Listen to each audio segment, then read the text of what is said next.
welcome to the Great Detectives of Old Time Radio.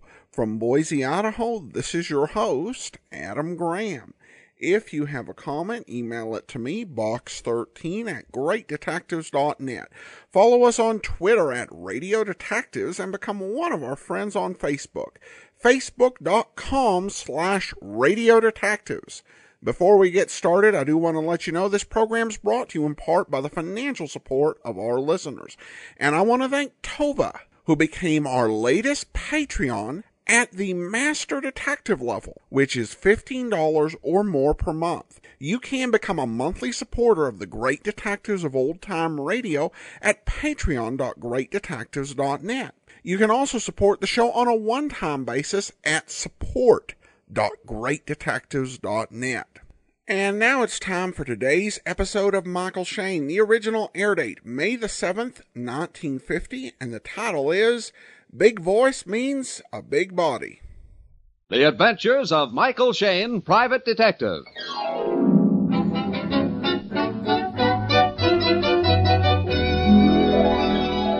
The people who make 76 gasoline and Triton Motor Oil, Union Oil Company, present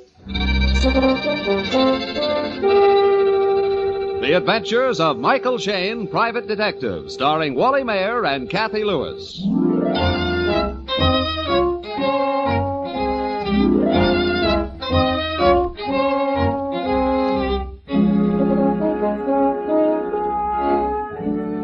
Excitement and danger are the salt and pepper in Mike Shayne's recipe for life. But at this particular moment, Mike seems fresh out of spice and seasoning. Life is very dull for our detective friend. So dull, in fact, he almost yawns right in the very pretty face of his secretary, Phyllis Knight. 10 minutes to 4.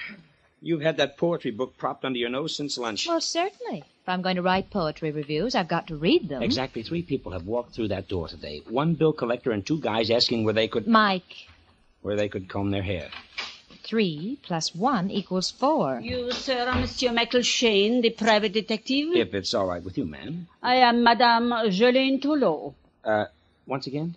Madame Shayne Toulot. But of course, I shouldn't expect a detective to know and appreciate... Shayne Toulot, the opera star, of course. Won't you have a chair, please? The other one, Phil. It's strong. More comfortable. Young man, I weigh 230 pounds. If this chair won't hold me, I'll let you know. Oh, I'm sorry. I didn't mean to. A big voice means a big body.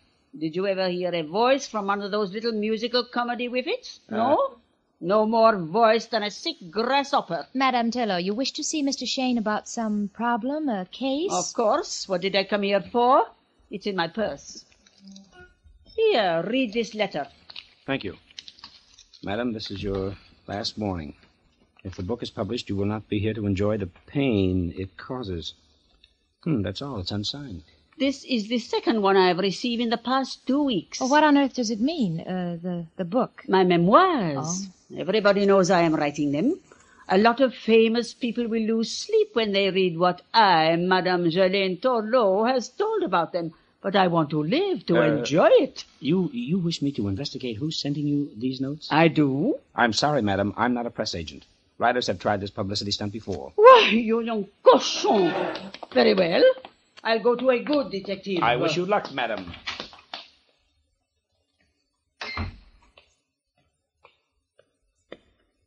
I like you, young man. You talk back to me and don't apologize. Only in months spelt with an R. I admit I like publicity, Mr. Shayne. I love to see my name in print, but not in the obituary.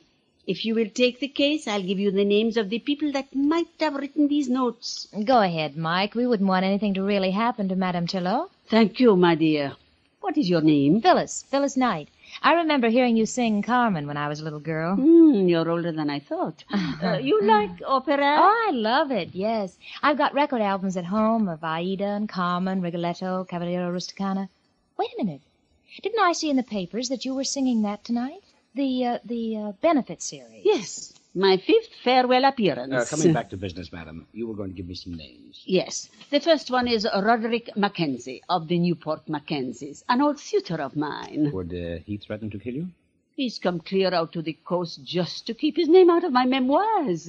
He wants to buy his letters back from me. Oh? My dear Shayne, he says, I was a wild and foolish boy, but that was long ago. There is my family, my circle. You're writing this down, honey? Yes. Then there's my ex-husband, Edwin Buck. He's got political ambitions which my book might sour. And Leonora Baril, Madame Baril. To think I have to sing tonight with that Hungarian hoot owl. Oh, and one other, Savadal, our maestro. They're all in your memoirs? Any others? Yes. Savadal, our maestro, he hates the air I breathe because I won't let Helen marry him. Helen? My secretary, Helen Smith. Oh. The girl thinks she's in love with him.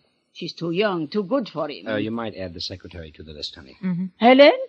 Impossible. She couldn't. No, never. Well, we've got 4 names here. Now, where do I find these people? Come to the opera tonight, the Figaro Theatre. I will have them all there for you. Figaro Theatre, okay. It's a double bill, Pagliacci, then Cavalleria. I sing in the second half. Let us meet in my dressing room during the intermission. One thing more, madam. Do we have to listen to the opera itself? Of course. Someday you can tell your children you heard Madame Shayne Torlo. You will never forget tonight. That's what I'm afraid of.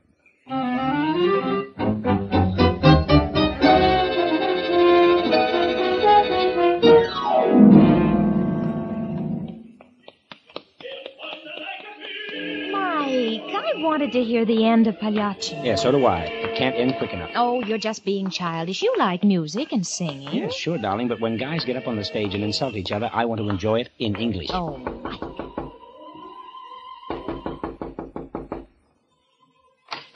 Yes? Oh, we thought this was Madame Turlot's dressing room. I'm sorry. It is. Madam has no come here yet. Oh, well, we were to meet her here in her dressing room. Can we come in and wait? I am waiting to see her. Okay, we'll make it a threesome. The names are Miss Knight and Mike Shayne. So? I am Savadell. The maestro? But I thought you were conducting... Cavalleria only, madame. Oh. Diavolo, she is late. Excuse me. Hello?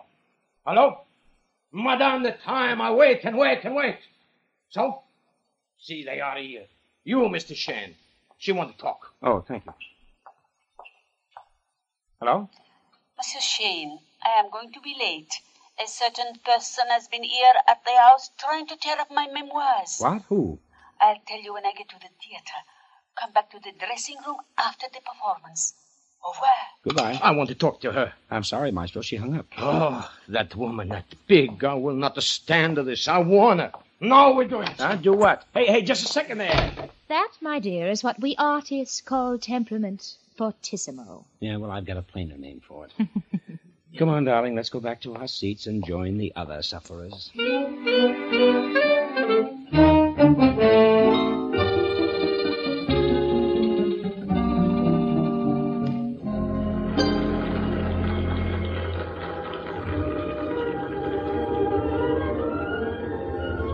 Mike. Hey, that man conducting the orchestra, he doesn't look like Savadell. Yeah, you're right. It's the same bald head who umpired the first opera. Yeah, but Savadell said he would. Wonder what it means. Don't ask me, darling. The only thing I know about Grand Opera is the price of our tickets.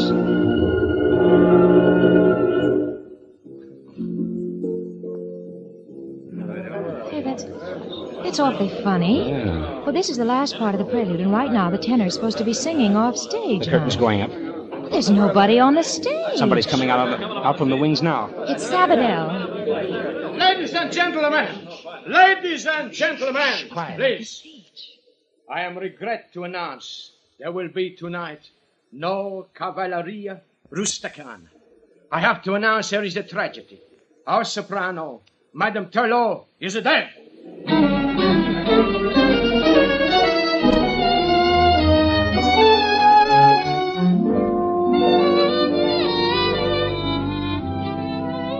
We'll return to Mike and Phyllis in just a moment.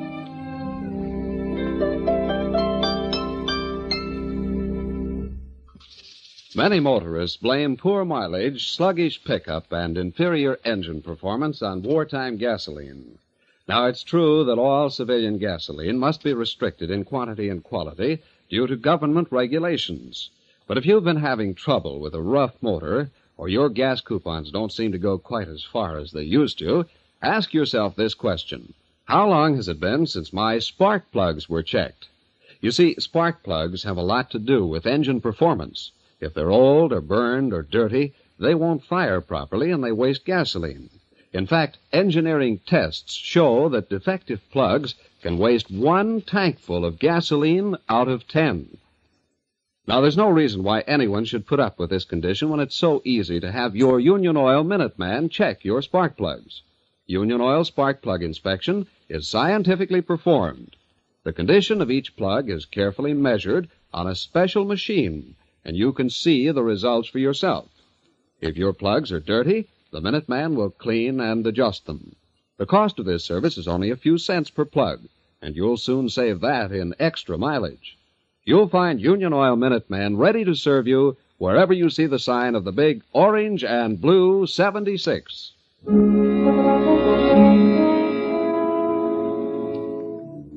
The sudden death of Madame Turlot has been announced from the opera stage. It's a few minutes later. Mike and Phyllis are at the home of the dead singer. As they hurry through the entrance hall, Inspector Faraday is explaining. Well, for once, Mike, I beat you to the scene. Yeah. The old lady started to phone the police, but never completed the call. One of our operators heard gunshots over the phone. So you hightailed it right over. Yeah, when somebody at the opera phoned for her, I gave them the news. Well, this is the living room. The bodies, well, you can see for yourself. But, Inspector, there are 2 of them. Yeah. Mm-hmm. As bloody as Grand Opera itself. Oh. And when she came to our office, I thought it was a publicity stunt. Mike Shayne, you're a hero. Oh, Mike, you couldn't possibly know. I haven't had time to identify the other body. It's a woman of, I'd say, 25 or 26. That's probably Helen Smith, the secretary. Only we knew who was here with Madame Turlot when she telephoned you at the theater. Yeah. The somebody who had just tried to destroy her manuscript. So that's what it was, a manuscript. One of my boys found a pile of paper over there in the fireplace. A lot of it is burned up. Uh-huh. Looks like some old photographs and letters, too. Oh, maybe that's the coroner. Be right back, kids. Okay. Look at these, Mike. Here, these pages didn't burn. Chapter 5, My Husband. There never was a more dashing, gallant figure of a man than Edwin Buck.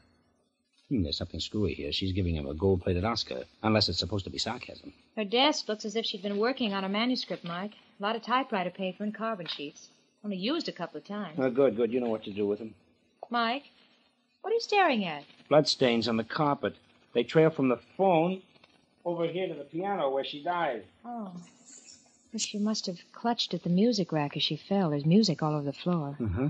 She's got a couple of sheets crumpled in her hand. Looks like they were torn out of something. I see. That's part of an opera score. An aria from Rigoletto. Court I.G. on I. Valrazzi. Mike. Corsiani Vilrazzi. It's a baritone aria. I thought she was a soprano. Oh. Helen, Mamma Mia, Helen. No, Sabadell, no, don't touch her. I don't know who these men are, but they all insist they're special friends of Madame Turlot. What's your name, sir? Edwin Buck. I was once her husband. And you? Roderick Mackenzie.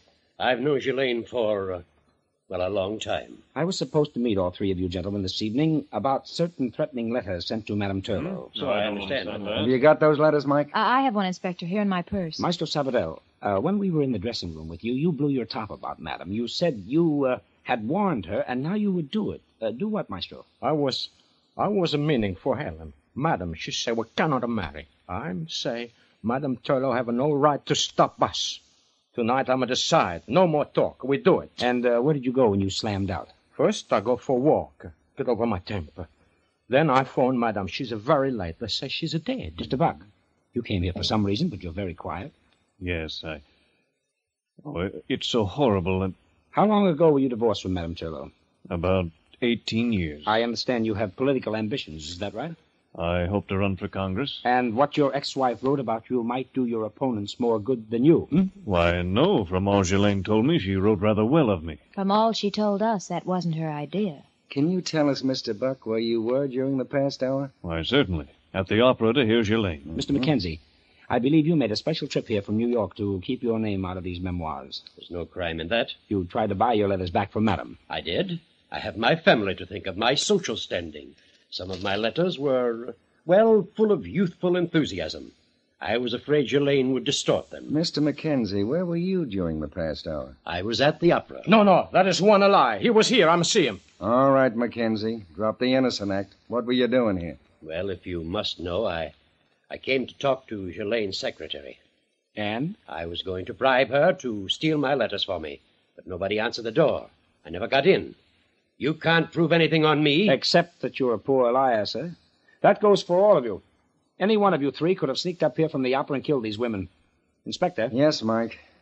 Madam has some of the musical score in her right hand. I want to borrow it for an hour or so. But, Mike, that's evidence. Nothing's going to happen to it, Inspector. And, honey, if you'll give me the keys to your apartment, please. What? I'll go with you. No. I want you here to sort of observe proceedings. Mr. Shayne, please. I want to talk with you. It must be private. Inspector Faraday will be glad to hear anything you have to say, Maestro. I'll be seeing you, children. Oh, Angel, you dropped your handkerchief. Oh, thanks. All right, Mr. Sabadell. What was it you wanted to tell Mike? No, it's like I say. It's a private. Okay, I suppose it's private why you came here earlier and saw Mackenzie. I'm already tell. I come to see Helen and say to Madam that we get married. But nobody's opened the front door. They're already dead. Inspector, Now what? this isn't my handkerchief. It's got the initials L.B. Mm-hmm. Of course. Leonore Beryl, the singer. Her name was on our list, too. Then she must have been here. Whew, we're knee-deep in suspects. Well, maybe this one is the fish we're really after. See you later, Inspector. Hey, Phil, where you going? Where do you suppose? Right, Inspector?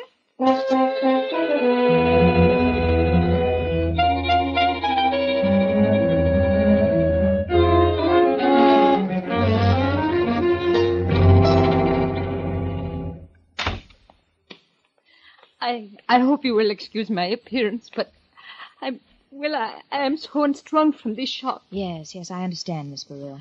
Shayne and I we were such good friends. She was like a mother to me. Yes. Did you see her today? Today? Oh, no. Oh, my eyes. Mascara. Oh, here, use this hanky. Oh, thank you. You buy very expensive handkerchiefs, Miss Beryl. What? That handkerchief. It's yours. You dropped it in the living room. Shayne Turlot's living room. Oh. You did see her today, didn't you? In fact, this evening. How did you know? I didn't. It was a shot in the dark. I see you use a typewriter. What are you doing? Just checking something. Will not be... Yep, it's the same. It is the same what? The letter E on your typewriter, exactly like the E in the note threatening the life of Shayne Turlot. All right. I was trying to scare her. She had me in her memoirs. I am trying to get my husband back. But if Sabadell reads the malicious way she twisted things... Sabadell? He's your husband? And our divorce became final last month. But I am going to get him back. Oh. He was going to elope with Helen. So you got rid of the girl, then you had to kill the other woman. Get out of here. Get out of here!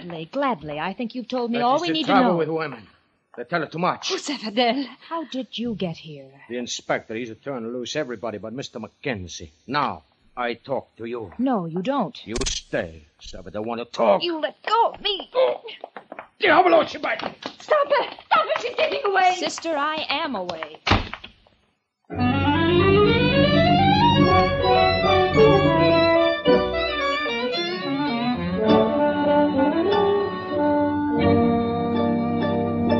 Mike, she was lying every minute of the time because everything that she said... Please, Angel, please give it to me slow. I can't get it all at once. Well, listen, all right. Faraday has turned everybody loose except Mackenzie. He's holding the wrong man. Well, it could be, but Inspector Faraday must have his reasons. But the handkerchief. Leonore Beryl admitted she was with Madame Turlot tonight, and she was married to Sabadell. So you said. Well, doesn't all this mean anything to you? Sabadell tried to keep me in that apartment. Mm-hmm. Men try that occasionally. Oh. By the way, did you check Madame's carbon paper? I did not. I found more important things to do. Phyllis, I told you... Mike, stop fiddling with that phonograph and listen to me. Leonore Beryl sent those threatening letters. She wanted Sabadell back, but he was going to elope with Helen. Don't you think Leonore would be mad enough to kill her and Shayne Turlot? If you think that, why were you so scared of Sabadell? Because they're in it together. Mm-hmm. Oh, by the way, honey, have you got some extra phonograph needles? This one's getting scratchy. Oh, Mike. What's the matter? Something wrong? Yes, you. Huh? I beat my brains out trying to help you on this case. You just stand there gawking at sheet music and phonograph records. Excuse, please, but the doorbell. That's the apartment phone, stupid. Down by the mailboxes. Oh, I'll get it. It's probably Inspector Faraday. Hello? Please, Miss Phyllis Knight.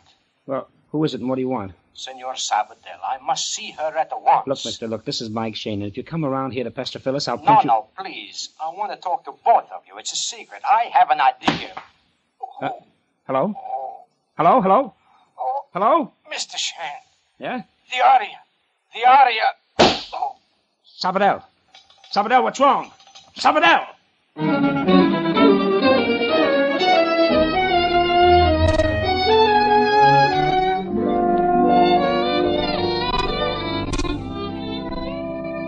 In just a moment, we'll return to Michael Shayne and his adventures. A few minutes ago, we mentioned some of the reasons why clean spark plugs are important to the efficient performance of an automobile engine.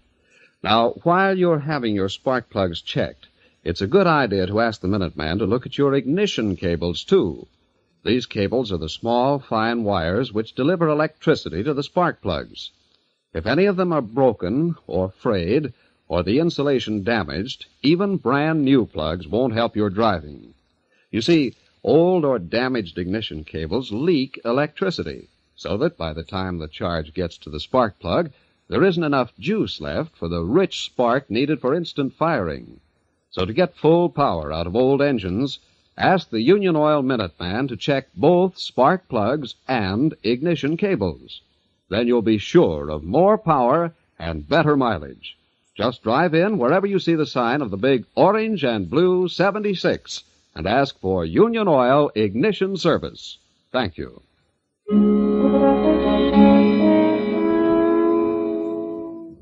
For the second time tonight, a phone call has been ended suddenly by a revolver shot. It is minutes later. Mike and Phyllis are standing on the sidewalk outside Phil's apartment house. Two men in white are lifting a limp body onto an ambulance stretcher. Mike, do you think he'll live? Well, the doctor says he will if they get him to the hospital quick enough. Even so, we won't be able to question him for days, and that may be too late. Not a soul in this crowd saw who did it. Somebody decided Sabadell shouldn't talk to us. Yeah. Oh, if I had only listened to him when he tried to tell me something at Madame Turlow's. Or you at Leonore Barill's. Well, if we just knew what he wanted to tell I us. think I have a sneaking hunch, honey. You have? Yep. Well, come on, Bright Eyes. We're going to phone Inspector Faraday and send out the invitations.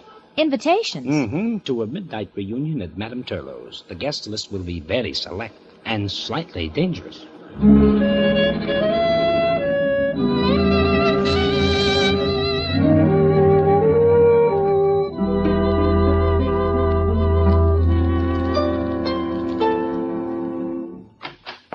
Good evening, Inspector. Hello, Inspector. You round up everybody? I did. They're in the living room. Come on in. Okay.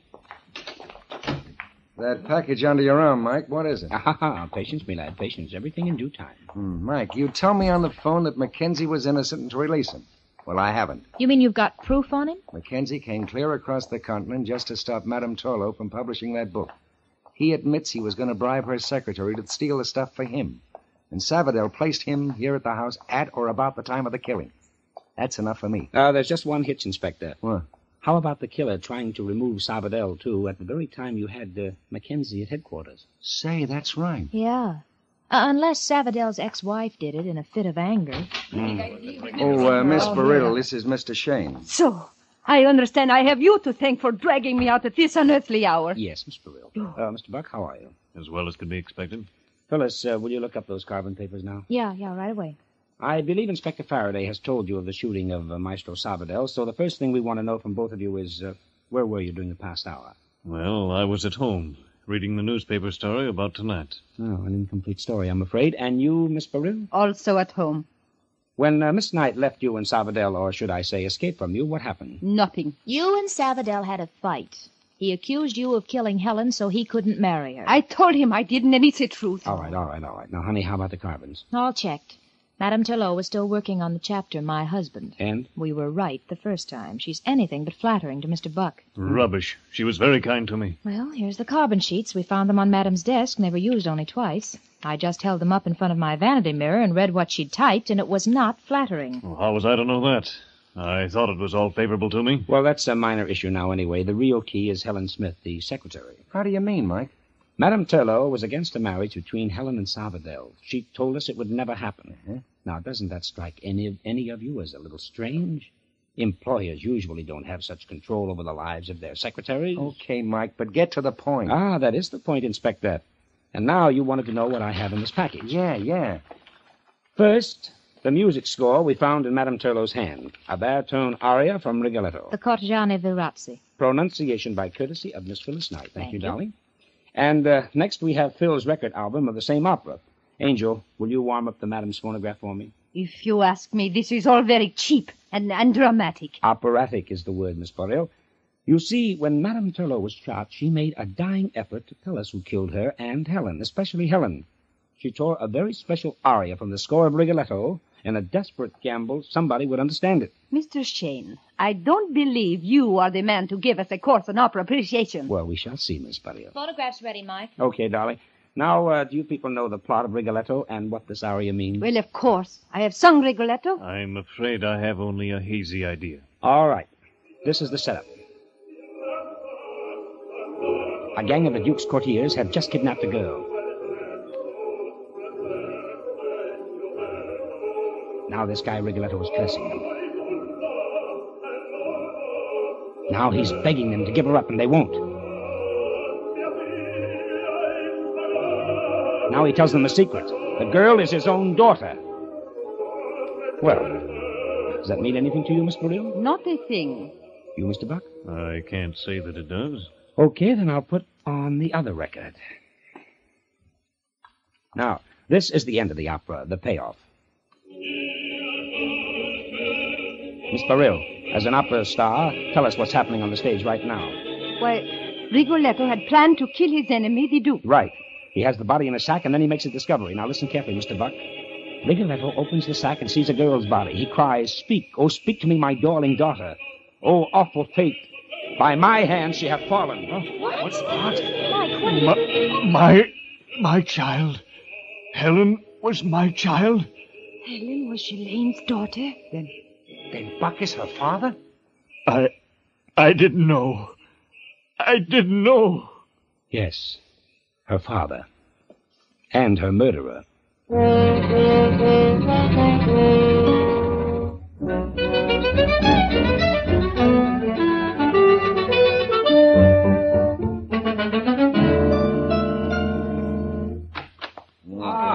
There you are, Maestro. Very well. Well, are you feeling better? Mr. Shayne, to you, bigger congratulations. Your work, bravo. She's the most brilliant. Well, thank you, Maestro. I thought it was pretty good myself. Good. Buck could hardly add anything to his confession. He hadn't seen his daughter Helen since she was 6 years old. Buck says he just wanted to scare Madam out of publishing her book. Helen tried to grab the gun, it went off. Then he had to shoot again. Mr. Salvador, you had something you wanted to tell me privately. Now, can you talk now? Yes, I can. Tonight, I see aria from Rigoletto in a madam's hand. Mm-hmm. The idea has come to me. Maybe Helen is not often the way she should think. Maybe she is the daughter of Madame and Mr. Buck. The same idea Mr. Shayne have, but I must tell in private. Well, why under the sun would Shayne Turlow keep such a secret from her husband and her own daughter? We in opera are strange people. Madame Turlow live and breathe opera. She's a very dramatic. She's in a joyous secret, just like a storybook. Speaking of operas, Angel, I noticed you got another record album up at your apartment. Maybe if I studied it, I might get the answer to another problem. Mike, not another crime. Well, a different sort. It's The Marriage of Figaro. Catch on, Miss Knight? Then, Mr. Shayne, you must translate better than your Rigoletto. But just a minute ago, you were complimenting me about... See, only your thinking. But the aria, no. I've never heard such a bad translation. Oh, Mike. Dear, I was so proud of your learning and your culture. Well, what about you? You didn't correct me. You're supposed to be the highbrow in this partnership. Oh, I am. Opera, music, books, poetry, reviews. Climb down off that pedestal, you fake. Why, Michael Shayne... Phil, there's only one book a man wants a woman to review. I know. A cookbook. Right.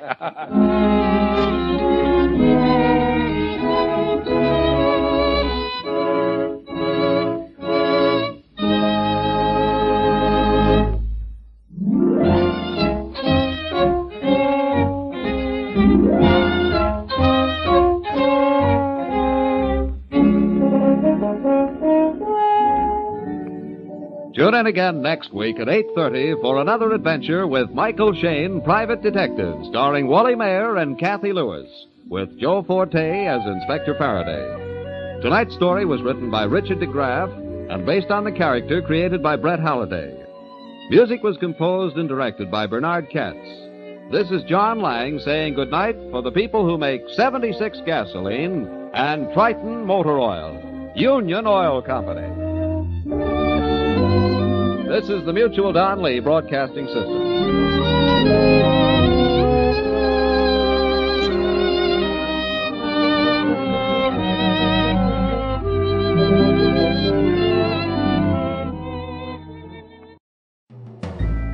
This is Andrea J. Graham, author of the Web Surfer series, Oh, and a Madam's Wife. You're listening to the Great Detectives of Old Time Radio.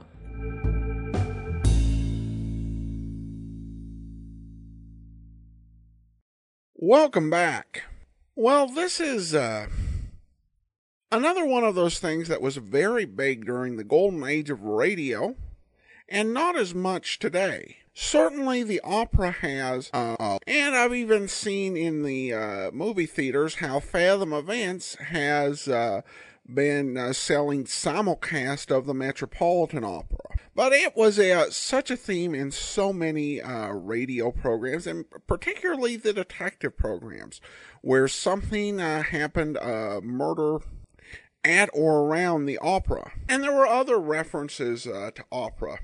Ed Wynn had a hilarious routine where he had an opera played and would interpret, each time providing his own English language interpretation. Of course, it was completely fabricated, but it was one of his regular routines, and it was something the great opera singers actually appeared on national radio programs, variety shows. So it was a much bigger part of popular culture back then. I also have to admit that I really do like Michael Shayne's manner in The Office when the opera prima donna was being a prima donna. And a lot of actors, when dealing with a client like that, would have a voice tone that would show some peevishness or even just dislike. Mike just, in his refusal was just very straightforward, very professional, a very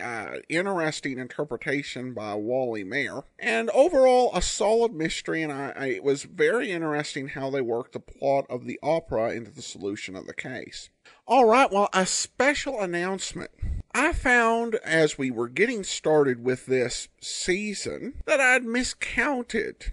And Michael Shayne is only going to fill the first 51 weeks of this 52-week season. And so we will have a new series at the end of this season. And that is going to be Not Beat.